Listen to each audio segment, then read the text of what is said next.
त्रेतायुग में राक्षसों का राजा रावण था, जिसकी राजधानी लंका में थी, किंतु उसके राक्षस संपूर्ण पृथ्वी पर फैले हुए थे। इतना ही नहीं, रावण ने अपने प्रताप से तीनों लोकों में त्राहिमाम मचा रखा था। लोगों के लिए भगवान की आराधना करना मुश्किल हो गया था। तब देवताओं की प्रार्थना पर भगवान विष्णु ने मृत्यु लोक पर अपना 7वां अवतार लिया, जो श्री राम के नाम से जाना गया। यह अवतार एक ऐसा अवतार था जिसने मानव जीवन के हर एक पहलू को दिखाया गया, अर्थात इसमें भगवान ने जन्म से लेकर मृत्यु तक अपने कर्तव्यों का निर्वहन किया। श्री राम अयोध्या के राजा दशरथ के पुत्र थे तथा बचपन से ही विनम्र स्वभाव, प्रजा के हितैषी व हमेशा धर्म के मार्ग पर चलने वाले व्यक्तित्व के थे। उनके गुणों की ख्याति प्रजा में इस प्रकार व्याप्त हुई कि अयोध्या की प्रजा उन्हें केवल अपने आगामी राजा नहीं अपितु भगवान समझने लगे। जब श्री राम के राज्याभिषेक की घड़ी निकट आई तो पूरी अयोध्या उल्लास से भर उठी। जिस क्षण की प्रतीक्षा अयोध्या की प्रजा श्री राम के जन्म से ही कर रही थी, वह क्षण बस आने ही वाला था। किंतु समय के कालचक्र ने ऐसा चक्र चला कि श्री राम का राज्याभिषेक रुक गया व उन्हें 14 वर्ष का कठोर वनवास मिला। यह वनवास उनके पिता दशरथ के द्वारा उनकी सौतेली मां कैकेयी के कहने पर दिया गया था। इन 14 वर्षों में उन्हें अपना जीवन केवल वनों में रहकर ही व्यतीत करना था।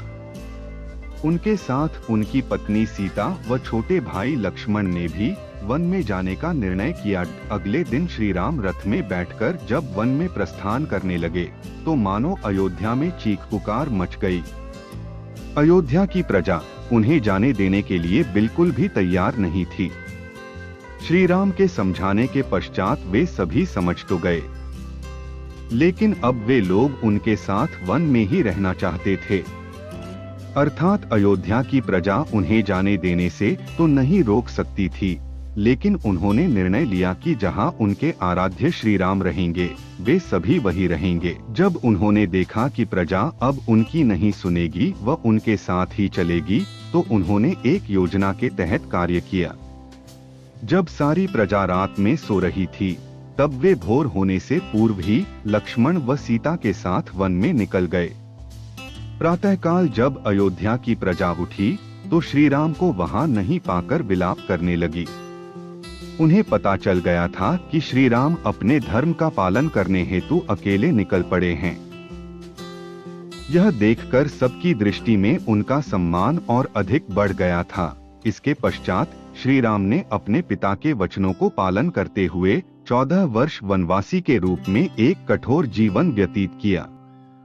वे प्रतिदिन भूमि पर सोते, कंदमूल खाते व पूजा पाठ करते। इसी के साथ वे जहां रह रहे थे वहां से उन्होंने राक्षसों का सफाया करना भी शुरू कर दिया तथा एक एक करके पूरी भारत भूमि को राक्षस विहीन कर दिया। अब संपूर्ण भारत भूमि श्री राम की कृपा से राक्षस मुक्त हो चुकी थी, किंतु राक्षस राज लंका में अभी भी जीवित था। श्री राम के वनवास के अंतिम वर्ष में रावण ने धोखे से माता सीता का अपहरण कर लिया तथा उन्हें अपनी पत्नी बनाने के उद्देश्य से लंका ले गया।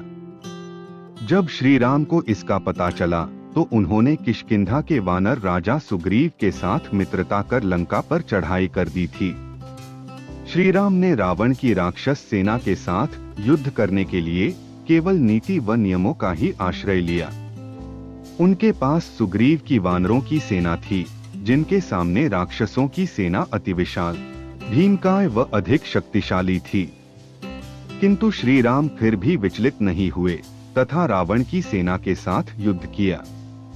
एक एक करके श्री राम ने रावण के सभी योद्धाओं, भाई पुत्रों इत्यादि का वध कर दिया तथा अंतिम दिन रावण का भी वध हो गया, जिसे हम दशहरा के रूप में मनाते हैं। रावण वध के पश्चात आधिकारिक तौर पर श्री राम लंका के राजा थे तथा उन्हें यह पद मिल भी गया था, लेकिन उन्होंने राज्य स्वीकार करना तो दूर, नगर में जाना भी उचित नहीं समझा। ऐसा इसलिए क्योंकि उन्हें अपने पिता के वचन का पालन करते हुए 14 वर्ष की अवधि पूर्ण होने से पहले किसी भी नगर में जाना वर्जित था। इसी के साथ उन्होंने कहा कि उनका लक्ष्य लंका पर अधिकार करना नहीं अपितु अपनी भार्या सीता को सम्मान सहित वापस लाना व आत्ताई राक्षस रावण व उसकी सेना का अंत करना था। तत्पश्चात उन्होंने लंका का राज्य रावण के ही छोटे भाई विभीषण को सौंप दिया, जो धर्मावलंबी राजा था। रावण वध की सूचना पूरे विश्व में फैल गई, क्योंकि उसके आतंक से सभी भयभीत थे। जब यह सूचना अयोध्या पहुंची व उन्हें पता चला कि उनके आराध्य श्री राम ने राक्षस राज रावण का अंत कर धरती को पाप मुक्त कर दिया है, तो उनकी खुशी का कोई ठिकाना नहीं रहा। इसके साथ ही अब श्री राम के पुनः अयोध्या आने व वहां का राज सिंहासन संभालने की घड़ी नजदीक आ चुकी थी। जिस दिन श्री राम को वापस आना था, उस दिन अयोध्या की प्रजा की मानो दिल की धड़कनें रुक गई थी। वह पूर्ण अमावस्या की रात थी, जिस दिन वर्ष की सबसे काली रात होती है। किंतु अयोध्या की प्रजा ने अयोध्या को इस प्रकार रोशनी से नहला दिया था कि वह आसमान से भी दिखाई पड़े। 14 वर्षों से अयोध्या की प्रजा की आंखें इसी क्षण की प्रतीक्षा कर रही थी कि कब उनके श्री राम वापस आएंगे। इसी के साथ अब तो वे राक्षस राजा रावण का वध करके लौट रहे थे, तो उनकी खुशी भी दुगुनी हो गई थी। इस उपलक्ष्य में उन्होंने अपने घरों, चौराहों, अयोध्या के राजमहल को दीपक की रोशनी से सजा दिया था कि वह अंधेरी रात भी जगमगा उठी थी। यह घटना इतनी बड़ी थी कि लोग इसे आज तक याद करके श्री राम के अयोध्या आगमन पर दीपावली का त्योहार पूरे भारतवर्ष में बड़ी ही धूमधाम के साथ मनाते हैं।